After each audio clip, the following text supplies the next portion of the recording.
I didn't know my life was about to split cleanly in two because of one sentence, said with a laugh, at the dinner my parents hosted to celebrate my engagement.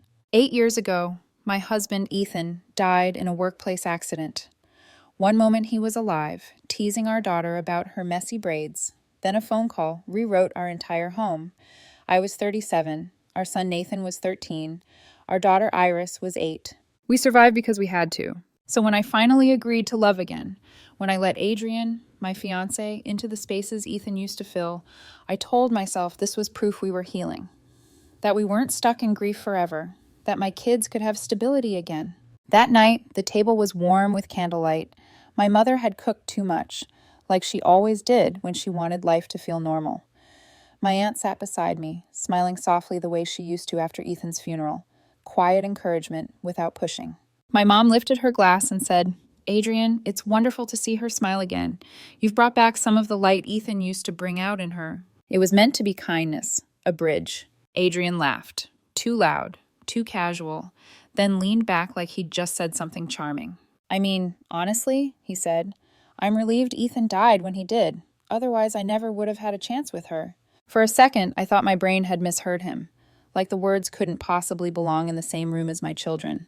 The clink of forks stopped. My mother froze with her utensil halfway to her mouth. Ethan's brother's face went white, like someone had slapped him. And Iris, my 16-year-old, who had spent years asking me what heaven felt like, pushed her chair back so hard it scraped the floor like a scream. She didn't cry. She didn't yell. She just stood up, whispering, "I need air," and walked away. Nathan stared at Adrian, jaw tense. Then he looked at me, waiting, begging me to say something. But I couldn't move. I couldn't breathe. And Adrian, smiling like the room was the problem, added, "Come on, it was a joke. Everyone's so sensitive."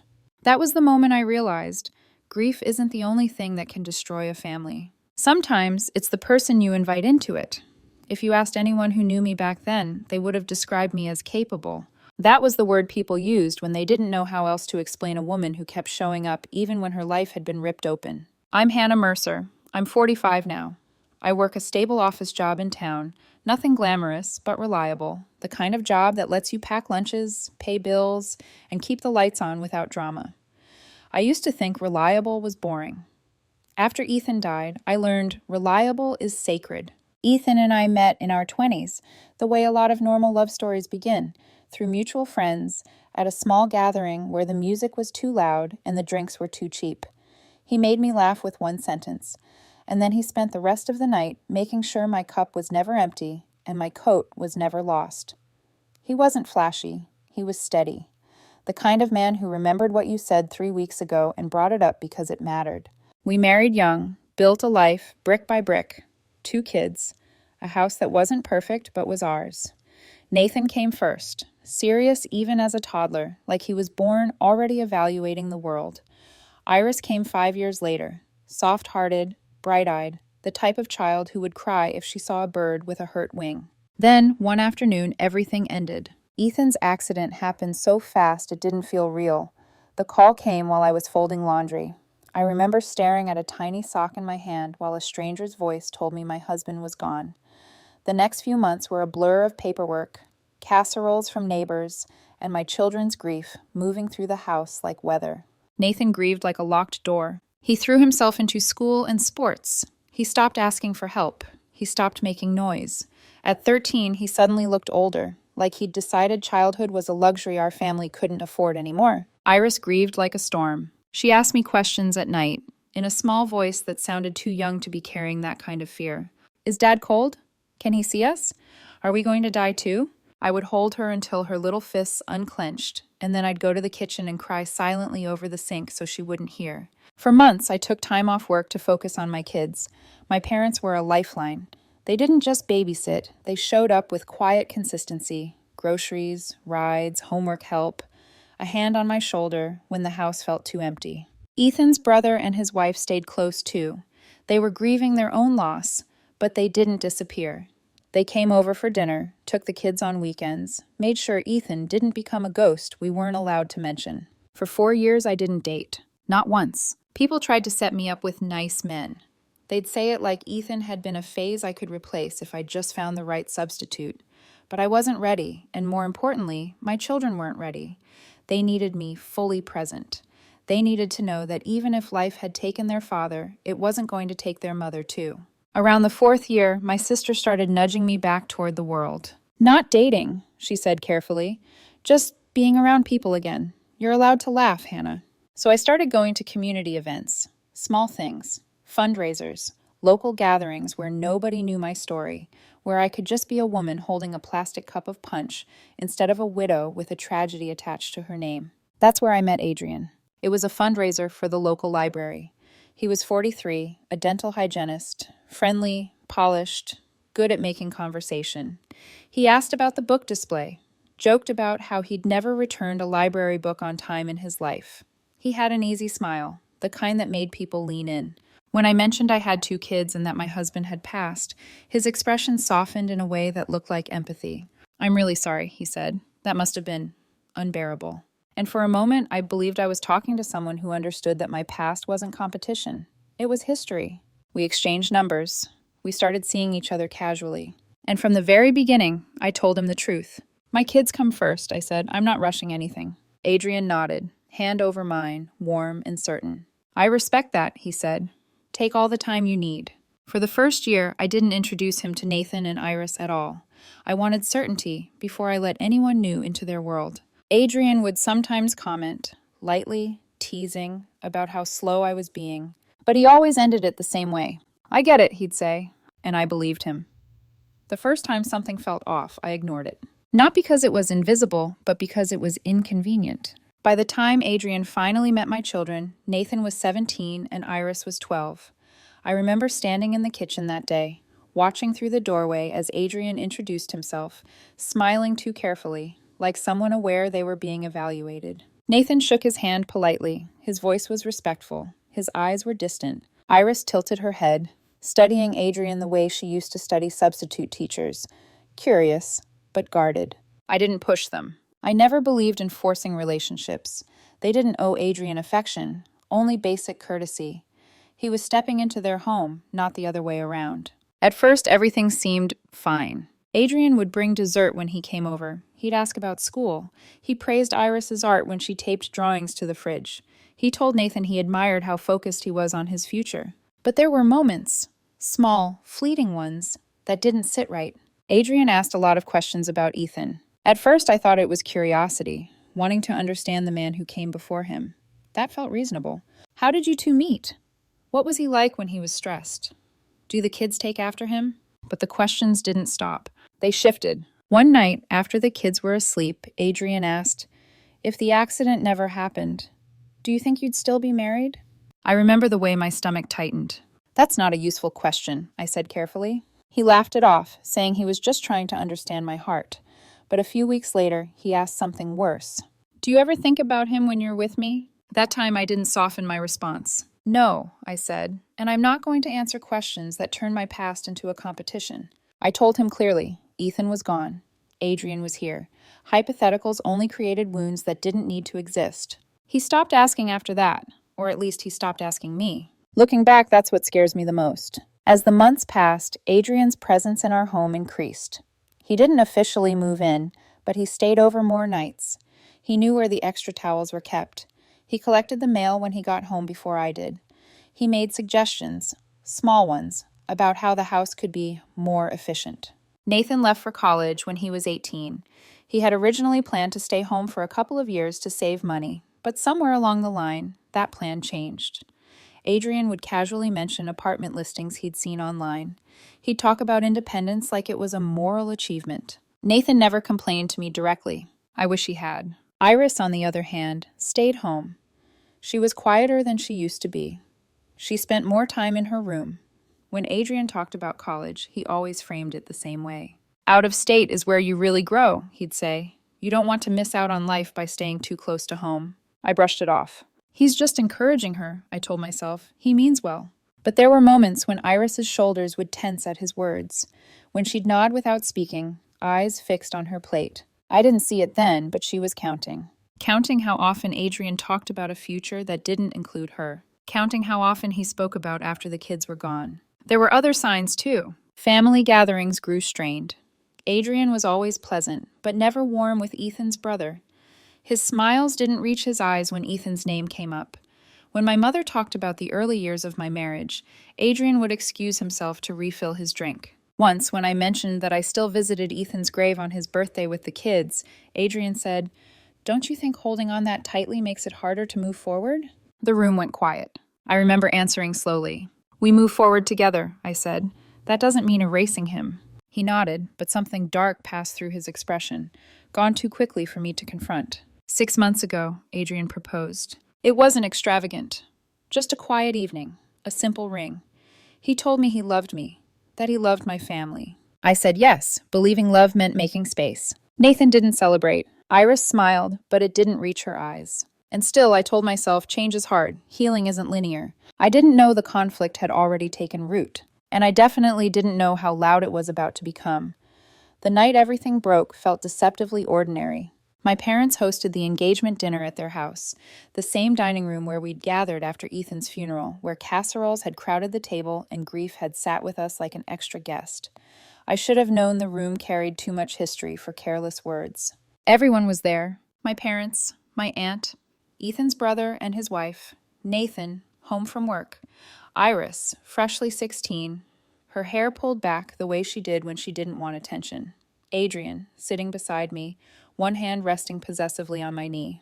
The table was warm with food and polite conversation. My mother asked about wedding colors. My aunt commented on the ring.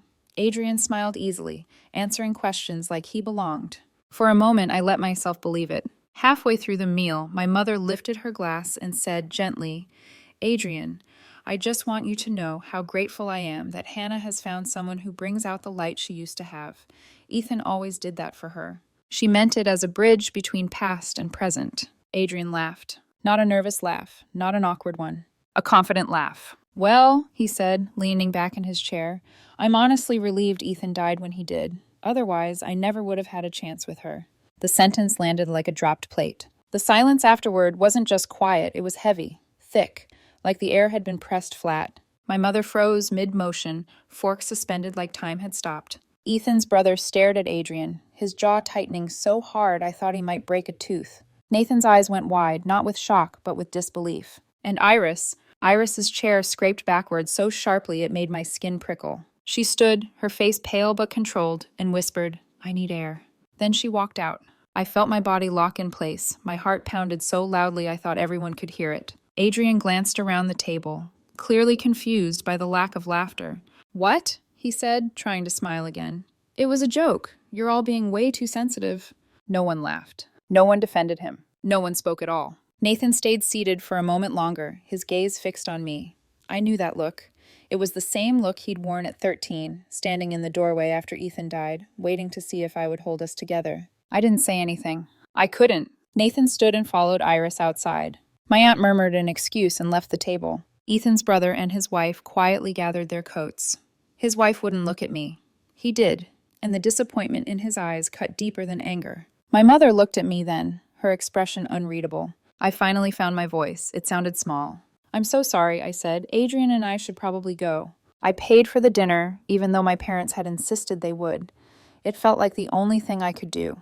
Some useless attempt to regain control. In the parking lot, Nathan and Iris were already in my car. The drive home was silent. Adrian tried to speak once. "I think they seriously overreacted," he said lightly. "I was just pointing out that things worked out for us." "Not now," I said. "Please." When we got home, Nathan and Iris went straight to their rooms. Adrian went to bed. He had an early shift the next morning. I sat alone in the kitchen, staring at the place where Ethan's coffee mug used to sit, replaying the sound of Iris's chair scraping against the floor.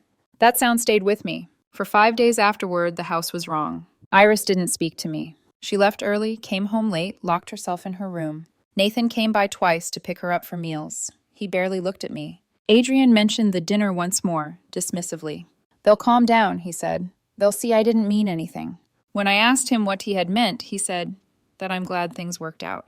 He still hadn't apologized. And every night, when the house went quiet, my mind returned to that table, to the moment I said nothing, to the realization that silence can wound just as deeply as cruelty. Silence has weight. I learned that in the days after the dinner, how it presses against your chest, how it fills rooms even when no one is speaking. Our house had always held noise, Iris humming while doing homework, Nathan's footsteps late at night, the low murmur of the TV while I cooked. Now it felt hollow, like we were all holding our breath, waiting to see who would exhale first. Iris didn't speak to me, not a word. When I knocked on her door, she answered through it. Short, flat responses that sounded like they'd been practiced. I'm busy. I have homework. I'm fine. She wasn't fine. I could hear it in the way her voice cracked, just barely, like she was trying not to fall apart. Nathan came by once when Adrian was at work. He stood in the kitchen, hands in his pockets, looking older than 21 should look. What should I do? I asked him, hating how small the question sounded. He was quiet for a long time. Finally, he said, I live on my own now, Mom. Who you marry is your choice. I waited. But, he continued, I won't bring anyone I date around Adrian, and I won't come to family gatherings if he's there. I can't respect someone who talks about my dad like that. I felt the words land one by one. And Iris? I asked. Nathan's jaw tightened. She's still a kid. She needs protection. If you marry him anyway, I'll make sure she always has somewhere else to go. After he left, I sat in my car in the driveway for nearly an hour. Adrian came out once, concern flickering across his face. Are you okay? He asked. I need space, I said. He nodded and went back inside. I didn't sleep that night. I kept replaying the dinner in my head, wondering why I froze. Why I hadn't defended Ethan. Why I hadn't defended my children. Part of me whispered that maybe Adrian was right, that it had been just one comment, one bad joke. But another part of me, the part that remembered Iris at 8 years old, asking if her father was cold, knew better. I called my mother the next morning. She chose her words carefully, like she was handling something fragile. What Adrian said hurt, she told me, not just because it was about Ethan, but because it showed he doesn't understand what your family went through. She paused. I'll support whatever you decide, she said, but you need to think about whether you can trust him around Iris for the next few years. That question stayed with me. Trust. When Adrian came home that evening, I tried to talk to him. Do you understand why what you said was hurtful? I asked. He sighed, like he was tired of explaining himself. I didn't mean it the way they took it, he said. They're projecting their grief onto me. Have you thought about apologizing? I asked. For what? He replied. For being honest? Something inside me shifted. It wasn't rage, it was clarity, cold and sharp. That night, I barely ate. Food tasted like nothing. I went to work, answered emails, smiled at coworkers, but my mind kept circling back to Iris's silence and Nathan's warning. On the 5th day after the dinner, Adrian worked a night shift. I asked Nathan to come over. Iris was already home. We sat in the living room, the same couch where we'd watched movies together after Ethan died, legs tangled under blankets, pretending the world hadn't changed. I need to tell you something, I said. My voice shook, but I didn't stop. The engagement is over. I told them I was sorry, over and over, for freezing at the dinner, for not defending their father, for not listening sooner. Iris started crying immediately. Deep, shaking sobs that surprised me with their force. I was waiting, she said through tears, to see if you'd do anything, or if you were just going to marry him and pretend nothing happened. Nathan said little, but when he spoke, his words cut deep. For the past year, he said, Adrian's been pushing me to move out, talking about apartments, independence. I thought it was just him. Iris swallowed hard. He did the same to me, she said, about college. He kept sending me stuff about schools far away, like he was counting down until I was gone. My stomach dropped. She told me she'd tried to bring it up months earlier, and that I'd brushed it off. I didn't remember. That might have been the worst part. We talked for 3 hours. When Adrian came home at dawn, I was waiting. I told him everything. I told him the engagement was over. I expected anger, denial, rage. Instead, he asked quietly, if I apologize, can we fix this? No, I said, this is done. That's when he finally cried. And for the first time, I saw what my children had been seeing for months. Not remorse. Fear of losing control. Adrian didn't raise his voice. That, more than anything, unsettled me. He stood there in the kitchen at 7 a.m, work bag still over his shoulder, eyes rimmed red, not with grief, but with calculation, like someone rapidly recalibrating a plan that had just failed. You're throwing away 4 years, he said quietly, over one sentence. I didn't interrupt him. I had learned over the years that silence can be revealing when you stop using it to protect other people. It was a misunderstanding, he continued. And kids exaggerate. They don't understand adult relationships. That was when something in me hardened. You don't get to dismiss my children's experiences, I said. Not now, not ever. He shifted tactics. I was trying to help, he insisted. They need independence. You can't keep them forever. They weren't asking to be kept, I replied. They were asking to be safe. He shook his head, frustrated, like I was being deliberately obtuse. Do you really expect me to structure my entire life around your kids? He asked. Nathan is an adult. Iris will be 18 soon. I thought eventually it would be just us. The words landed heavier than his comment at the dinner, because this time there was no audience. No laughter to hide behind. Just the truth, exposed. I told him to pack his things. He asked if he could wait until his next day off. I said no. He cried, accused me of being cruel, said I was overreacting. I stayed seated at the kitchen table while he shoved clothes into a bag, the sound of zippers echoing through the house. When he left, it was still morning. I texted Nathan and Iris. He's gone. He won't be coming back. Iris replied with a thumbs up. Nathan called an hour later. Are you okay? He asked. I will be, I said. And for the first time in days, I believed it. But the fallout didn't end there. In the days that followed, more truths surfaced. Truths that made my hands shake as I processed them. Iris came to me one afternoon, her face pale. Mom, she said, something weird happened. She told me she'd been researching colleges and found out someone had requested information packets from several out-of-state schools using her name and our address. The brochures had been arriving for months, addressed to Iris, but she'd never seen them. Because Adrian had been collecting the mail on days he was at the house. We went through the recycling bin together. There were at least a dozen glossy brochures, all far away, all unsolicited. My chest tightened. I called Adrian's dental office. The receptionist told me he no longer worked there. He'd quit about a month earlier. His phone number was disconnected. Nathan mentioned something then, something he hadn't thought was important at the time. A few months before you broke up, he said, Adrian asked about my apartment lease, asked if there were other units available.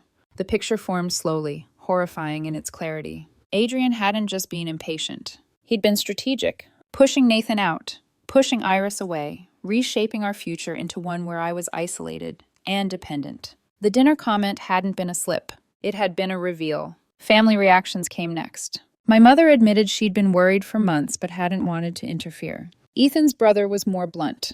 What he said was disgusting, he told me. I didn't want to overstep that night, but I'm glad you ended it. A week later, Adrian started texting. Long messages, apologies layered with excuses. I was nervous. It came out wrong. I never meant to hurt anyone. I didn't respond. Then the social media posts started. Vague statements about people giving up too easily. About not working through problems. Nathan sent me a screenshot. Do you want me to say something? He asked. No, I said. Block him. Iris began talking to me again. Slowly. Carefully. One morning, she hugged me before school. It felt like forgiveness settling back into place. Adrian texted once more, asking about the ring. I returned it without seeing him, leaving it at the front desk of his old workplace. He sent one final message, thank you. Then he disappeared. But the escalation, the true one, came weeks later. Iris answered the house phone one afternoon. A college had called, asking if she wanted to schedule a campus tour. She didn't even know where the school was. That was the moment I stopped wondering what if. Because I knew, if I hadn't ended it, he would have kept going.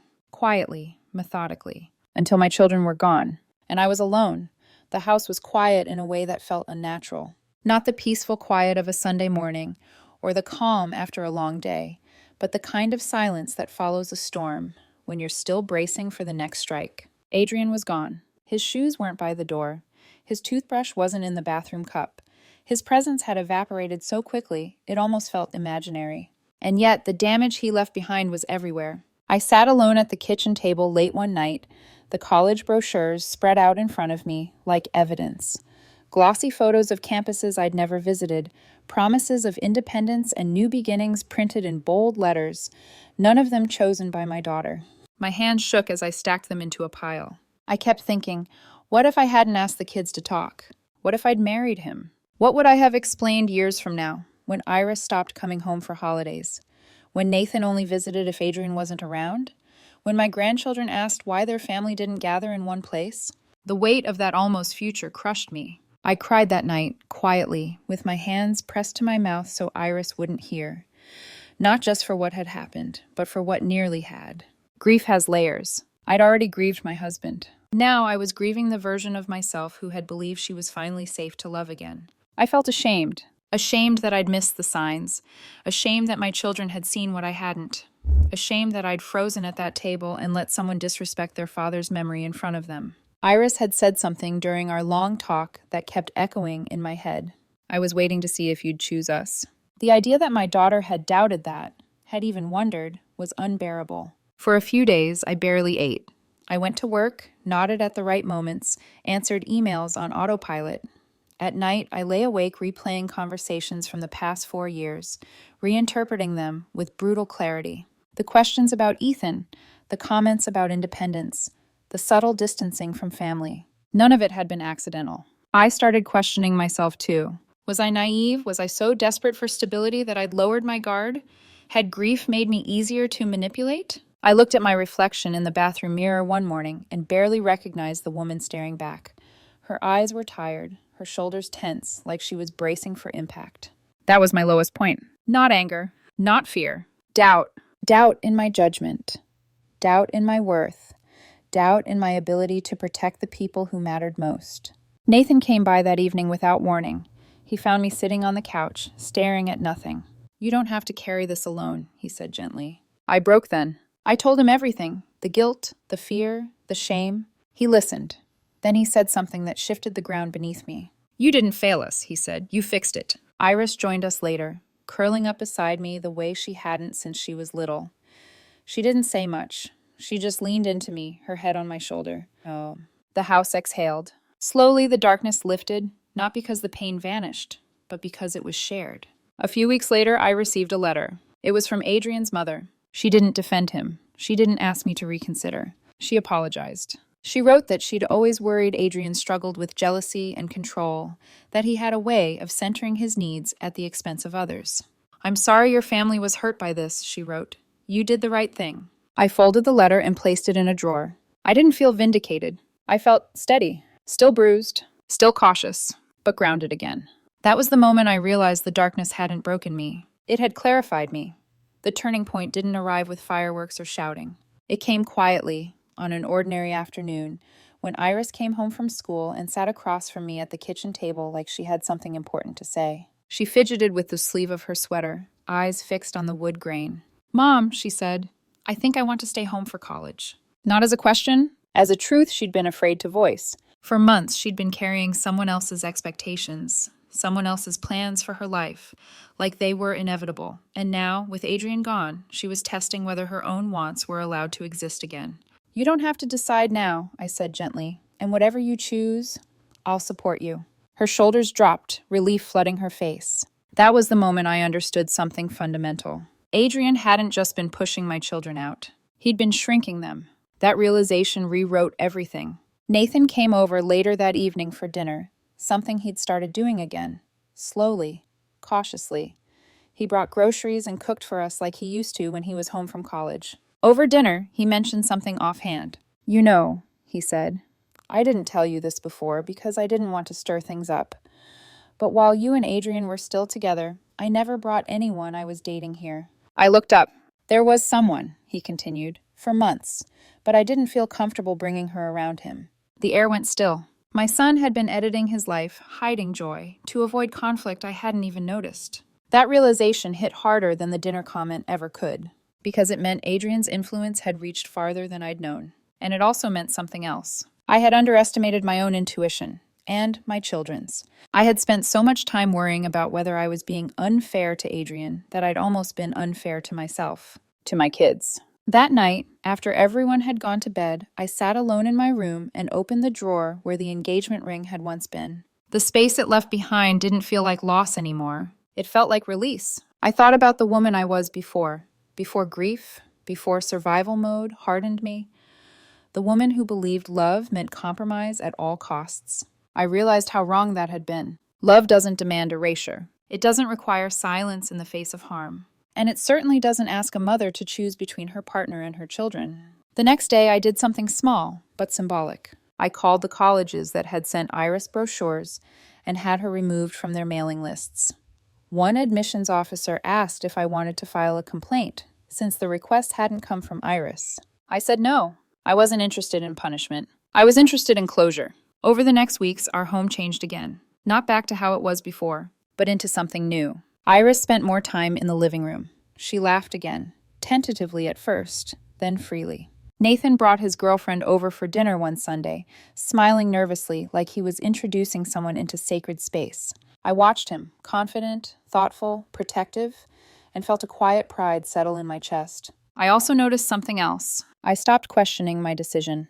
Not once. Every time doubt tried to creep in, every time a voice whispered 4 years wasted, another voice answered back. 4 years taught. I had learned the cost of ignoring discomfort. I had learned that people who resent your past will eventually resent the people who came from it. Most importantly, I had learned that strength doesn't always look like endurance. Sometimes it looks like ending something before it destroys what truly matters.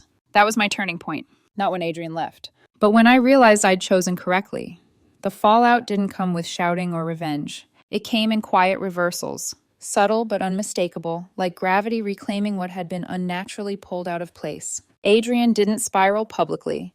There were no dramatic confrontations at my door, no angry voicemails, just a slow erasure. His social media went dark. Mutual acquaintances stopped mentioning him. It was as if he'd slipped sideways out of our lives rather than backward. But the consequences still found him. They always do. My mother admitted something a few weeks after everything ended. I never quite trusted him, she said one afternoon while we folded laundry together. I thought I was being overprotective. Ethan's brother was less gentle. He wanted you, he said bluntly over coffee, but not your family. That never ends well. Their honesty stung, but it also healed something in me. I wasn't crazy. I hadn't imagined the tension. Others had seen it too and stayed silent, respecting my autonomy. Meanwhile, my children were reclaiming space. Nathan started coming over every Sunday. Sometimes he brought food. Sometimes he brought nothing but stories from work. He laughed more, relaxed more.